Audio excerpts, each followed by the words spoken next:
జై శ్రీమన్నారాయణ. శ్రీమతే రామానుజాయ నమః. ఈరోజు మంచి మాట. ఈ లోకంలో ఎప్పుడు స్థిరంగా ఉండనివి కొన్ని ఉన్నాయి. వాటితో పాటు అస్థిరమైంది మొట్టమొదటిగా ధనం గురించి చెప్పుకోవాలి. డబ్బు అంతటి నిలకడలేంది మరొకటి లేదు. సంపదకు ప్రతీక లక్ష్మి.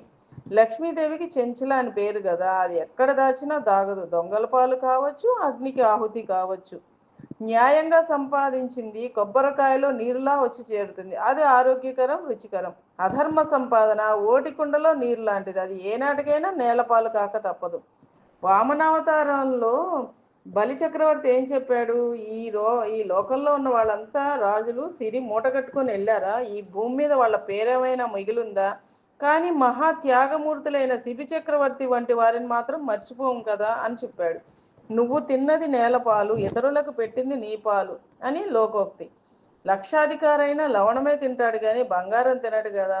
ఒకరికి ఇవ్వకుండా తాను అనుభవించకుండా ఉంటే అది చివరికి దొంగల పాలే అవుతుంది. అపాత్ర దానం అపాయకరం. అసలు దానం పుచ్చుకోవడాన్ని తప్పుపడతాయి ధర్మశాస్త్రాలు. ఎవరిని యాచించి ధనం తీసుకోకపోవడమే ఒక వ్రత లక్షణం. ఒకవేళ తీసుకోవాల్సి వస్తే ముందుగా దాత చేతిలో ఏదైనా పెట్టి తర్వాతే తీసుకోవాలంటారు. భార్య బలవంతంపై కుచేలుడు శ్రీకృష్ణుని అర్థించడానికి వెళ్ళాడు. తీరా అక్కడికి వెళ్ళాక నోరు పెగలలేదు. తీసుకెళ్లిన అటుకుల్ని ఇస్తే కృష్ణుడు ఆప్యాయంగా భుజించాడు.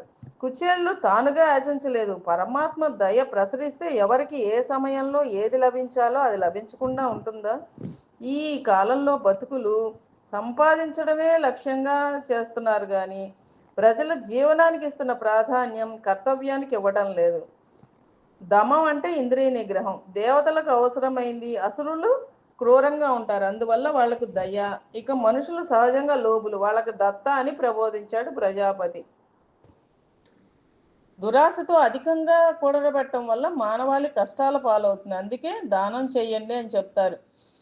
అసూయ లేకుండా చేస్తే అది ధర్మదానం. యాచకులు ప్రశంసిస్తూ ఉండగా ఇస్తే అది అర్ధదానం. దానం ఇవ్వకపోతే ఏం చేస్తారో అనే భయంతో ఇచ్చేది భయదానం.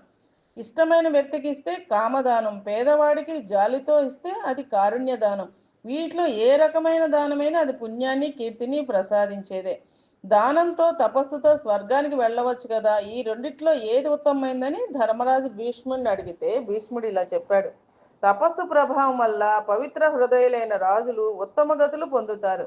ధర్మపరాయణులైన రాజులు దాన పుణ్యాసక్తులై నిస్సందేహంగా ఉత్తమ లోకాలకు వెళ్తారు. మార్గాలు వేరైనా ఫలితం ఒకటే. అయితే ఈ రెండో మార్గంలో వెళ్ళాలంటే ధనం పుష్కలంగా ఉండాలి. జై శ్రీమన్నారాయణ.